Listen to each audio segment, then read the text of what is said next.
नमस्कार, मैं रवीश कुमार। मुख्य चुनाव आयुक्त ज्ञानेश कुमार को जवाब देना चाहिए।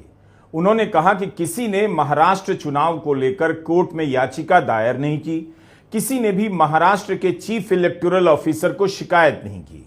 ज्ञानेश कुमार आधा सच बोल रहे थे या पूरा झूठ, हम इस वीडियो में इसकी पड़ताल करेंगे। फ्रंटलाइन और एक्सप्रेस की रिपोर्ट आपने देख ली होगी। महाराष्ट्र में वोट चोरी को लेकर अमेय तिरोडकर की रिपोर्ट पढ़कर किसी के भी होश उड़ जाने चाहिए। इंडियन एक्सप्रेस में 2002 और 2003 के दौरान 7 राज्यों में हुए इंटेंसिव रिवीजन को लेकर रितिका चोपड़ा की एक रिपोर्ट आई है, जिससे पता चलता है कि चुनाव आयोग ने सुप्रीम कोर्ट को पूरी बात नहीं बताई।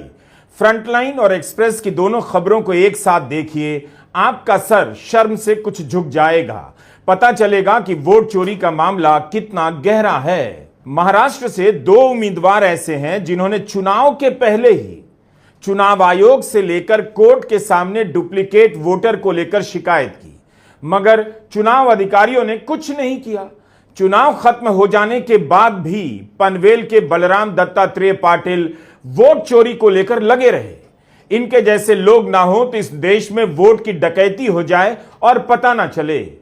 फ्रंटलाइन के अमेय तिरोडकर की रिपोर्ट में महाराष्ट्र चुनाव के 2 उम्मीदवारों के नाम सामने आए हैं, जिन्होंने राहुल गांधी से भी पहले अपने अध्ययन से हजारों डुप्लीकेट वोटर की शिकायत निर्वाचन अधिकारियों से की थी, मगर कोई कार्रवाई नहीं की गई।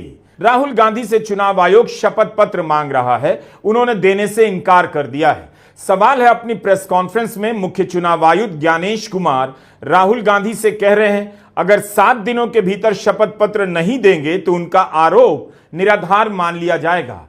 आपको याद है, प्रेस कॉन्फ्रेंस में मुख्य चुनाव आयुक्त ने कहा कि वोटर लिस्ट को लेकर कोई कोर्ट नहीं गया। क्या वे सही कह रहे थे? चुनाव के बाद छोड़िए, चुनाव से पहले ही बलराम दत्तात्रेय पाटिल और चंद्रकांत निंबा पाटिल आयोग से लेकर कोर्ट गए। कोर्ट ही नहीं, तहसीलदार और रिटर्निंग अफसर के पास गए, जो एसडीओ होता है। इसके तो प्रमाण कोर्ट में भी मौजूद होंगे। महाराष्ट्र में वोटर लिस्ट बढ़ी, समय रहते जब ड्राफ्ट सूची थी तो दावे और आपत्ति क्यों नहीं जमा कराए गए? जब रिजल्ट निकल आया तब याद आया कि यह गलत था और एक भी मतदाता का नाम सबूत सहित आज तक चीफ इलेक्टोरल ऑफिसर महाराष्ट्र को नहीं मिला। चुनाव हुए 8 महीने हो गए। महाराष्ट्र में क्यों नहीं उच्चतम न्यायालय में चुनावी याचिका दायर की गई? इन दोनों ने जब मुख्य चुनाव आयुक्त की प्रेस कॉन्फ्रेंस सुनी होगी तो क्या सोचा होगा? क्या इनका आयोग में भरोसा बढ़ गया होगा? उस पर ज्ञानेश कुमार कहते हैं, चुनाव आयोग में भरोसा कीजिए, हम पक्ष विपक्ष नहीं हैं, समकक्ष हैं। आयोग वोटर की प्राइवेसी का हवाला दे रहा है, लेकिन अब सबको दिखने लगा है कि वोटर की प्राइवेसी के नाम पर वोट चोरों की प्राइवेसी का ख्याल रखा जा रहा है। वो पकड़े न जाएं, इसलिए वोटर की प्राइवेसी की दलील दी जा रही है। कहा जा रहा है पोलिंग बूथ के सीसीटीवी फुटेज नहीं दिए जाएंगे। फ्रंटलाइन में अमेय तिरोडकर की रिपोर्ट के बाद चुनाव आयोग को मतदाता सूची सार्वजनिक कर देनी चाहिए, सीसीटीवी फुटेज भी। कोई तरीका तो निकालना चाहिए ताकि जनता को यकीन हो कि डुप्लीकेट वोटर के इस्तेमाल से बीजेपी चुनाव नहीं जीती है। बीजेपी को भी इसकी मांग करनी चाहिए। महाराष्ट्र से आने वाली रिपोर्ट बता रही है कि हर हारे हुए उम्मीदवार को अपने पोलिंग बूथ के वोटर लिस्ट की जांच शुरू कर देनी चाहिए। दुनिया के लोकतंत्र का इससे बड़ा घोटाला कहीं नहीं हुआ होगा। इसे टालने से संदेह और बढ़ता जाएगा। चंद्रकांत निंबा पाटिल शिवसेना शिंदे के उम्मीदवार थे। उन्होंने भी चुनाव अधिकारी के सामने 2 अगस्त 2024 को 43,276 डुप्लीकेट वोटर की शिकायत की। कहा कि विधानसभा चुनाव में बोगस वोटिंग हो सकती है। वहां से सकारात्मक जवाब नहीं मिला तो बॉम्बे हाईकोर्ट की औरंगाबाद बेंच में याचिका लगाते हैं। मुक्ताई नगर विधानसभा के तहसीलदार ने जवाब दिया कि किसी मतदाता के वोट का अधिकार इसलिए नहीं छीना जा सकता है कि किसी ने शिकायत की है।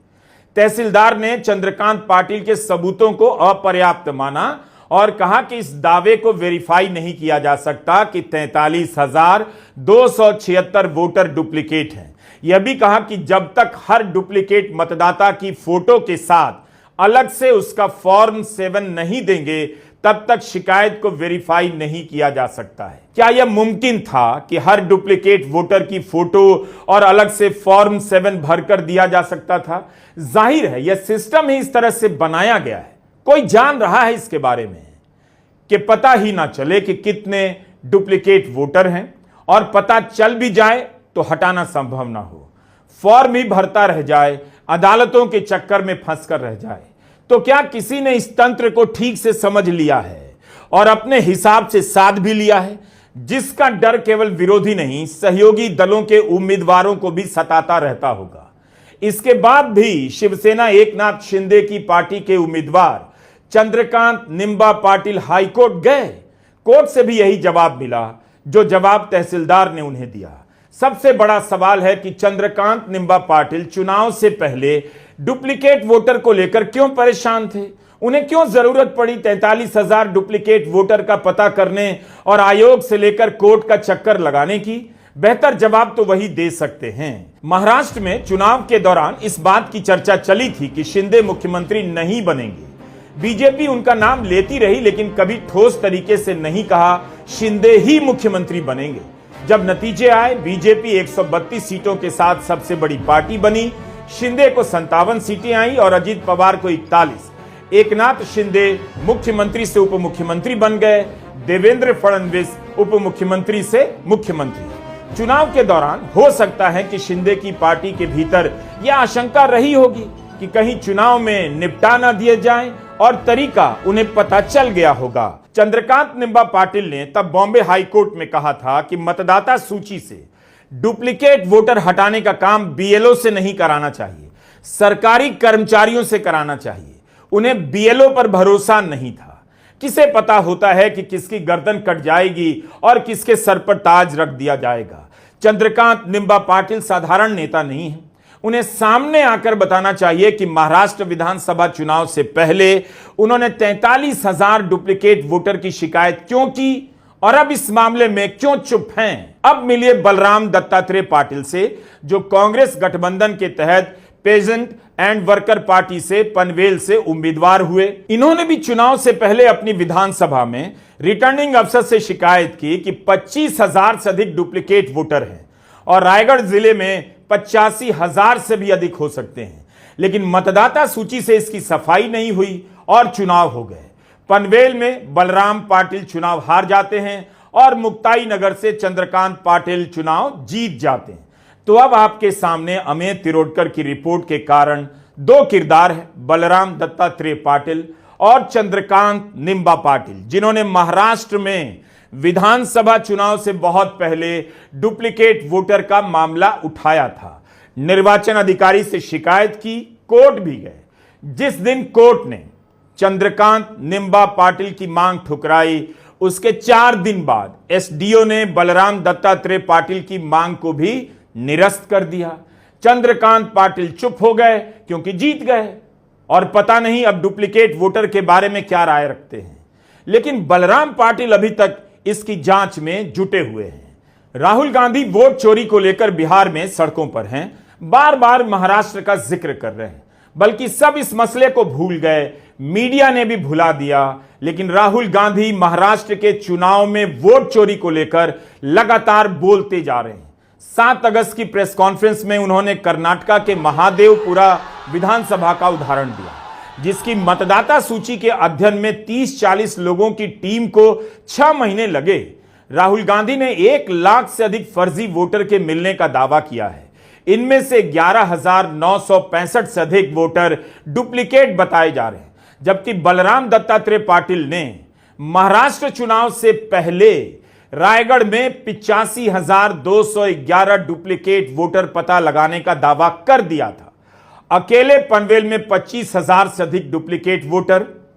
उनका दावा है कि इन डुप्लीकेट वोटर ने वोट भी किया होगा। महाराष्ट्र का चुनाव इसलिए चोरी किया गया क्योंकि वहां पर लाखों करोड़ रुपए की जमीन धारावी में थी और वो जमीन इन लोगों को अदानी को दिलवानी थी। ये जो चोरी किया जा रहा है, ये आपको बेरोजगार बनाने के लिए किया जा रहा है। अदानी को, अंबानी को बिहार का, महाराष्ट्र का, हर प्रदेश का पूरा धन दिलवाने के लिए दिया जा रहा है। ये चाहते हैं कि बिहार की जनता, बिहार के युवा प्राइवेट यूनिवर्सिटी कॉलेज में जाए, अपना पैसा लाखों रुपए उन्हीं अरबपतियों को दे, उसके बाद रोजगार ना मिले। ये ऐसा हिंदुस्तान चाहते हैं। भाइयों और बहनों, वोट चोरी इसलिए हो रहा है क्योंकि आपका धन, आपका भविष्य चुराना चाहते हैं। अदानी और अंबानी जैसे लोगों का भविष्य बनाना चाहते हैं। और यही काम यहां हो रहा है, यही काम गुजरात में हो रहा है, यही काम महाराष्ट्र में, यही काम मध्य प्रदेश में, यही काम उत्तर प्रदेश में, और इस बार हम बिहार में इनको रोकने जा रहे हैं। चुनाव आयोग अब घर नहीं बैठ सकता, उसे जांच को लेकर कुछ करना तो पड़ेगा। राहुल गांधी के YouTube चैनल पर ही 7 अगस्त की प्रेस कॉन्फ्रेंस को 10 लाख से अधिक व्यूज मिले हैं। यह सिर्फ एक जगह की बात है, बाकी जगहों के व्यूज मिलाकर देखें तो कई करोड़ तक यह संख्या जा सकती है। फ्रंटलाइन में अमेय तिरोडकर की यह रिपोर्ट बताती है कि इतने बड़े देश में कोई तो है जो इस चोरी को पकड़ चुका है और पता लगाने में जुट गया है। चुनाव से पहले और चुनाव में 50,000 से अधिक वोटों से हार जाने के बाद भी बलराम पाटिल चोरी के इस खेल के पीछे भागते रहे। जब चुनाव आयोग से डेटा नहीं मिला, रिटर्निंग अफसर ने पोलिंग बूथ के भीतर टिक लगे वोटर लिस्ट देने से इनकार कर दिया। कहा कोर्ट से ऑर्डर लेकर आइए, तो कोर्ट भी गए, वहां सफलता नहीं मिली। लेकिन इसके बाद भी बलराम पाटिल ने हार नहीं मानी। अपनी विधानसभा के हर पोलिंग बूथ के बीएलए से वो सूची मंगाई जिस पर राजनीतिक दल के एजेंट वोटर के नाम के आगे टिक करते हैं और उसका अध्ययन शुरू कर दिया। यह काम कहीं से आसान नहीं था। हर जगह से वोटर लिस्ट जमा करना, टिक मार्क को दूसरे पोलिंग बूथ के लिस्ट के टिक मार्क से मिलाना, ताकि पता चले सेम नाम का आदमी एक ही विधानसभा में या बगल की विधानसभा में 2-2 बार वोट तो नहीं कर रहा। बलराम पाटिल ने अध्ययन करना शुरू किया और बूथ लेवल असिस्टेंट की मार्क की हुई सूचियों से सारा खेल खोलकर रख दिया है। उनकी गिनती में अब तक 11,628 डुप्लीकेट वोट मिले हैं जो डाले गए। पनवेल विधानसभा में 574 पोलिंग बूथ हैं। अभी तक वे 490 पोलिंग बूथ का अध्ययन कर चुके हैं। 84 बूथों का अध्ययन बाकी है। पाटिल का कहना है ये आंकड़ा 17,000 से ऊपर जा सकता है। उनके आरोपों के जवाब में चुनाव आयोग कह सकता है पोलिंग बूथ के एजेंट की सूची है, उसकी विश्वसनीयता हम स्वीकार नहीं करते। तब फिर चुनाव आयोग पोलिंग बूथ का टिक किया हुआ रिकॉर्ड क्यों नहीं दे रहा है? वोटर लिस्ट क्यों नहीं जारी की जा रही है? उम्मीदवार कहां तक एक एक बूथ का डेटा जमा करता रहेगा? इलेक्टोरल बॉन्ड याद कीजिए, कैसे हजारों करोड़ का घोटाला चंदे के नाम पर किया गया, जो बाद में असंवैधानिक निकला। उस समय भी इसके पारदर्शी होने की दलील मोदी सरकार दिया करती थी, और यह कानून असंवैधानिक इसलिए ठहराया गया क्योंकि पारदर्शी ही नहीं था।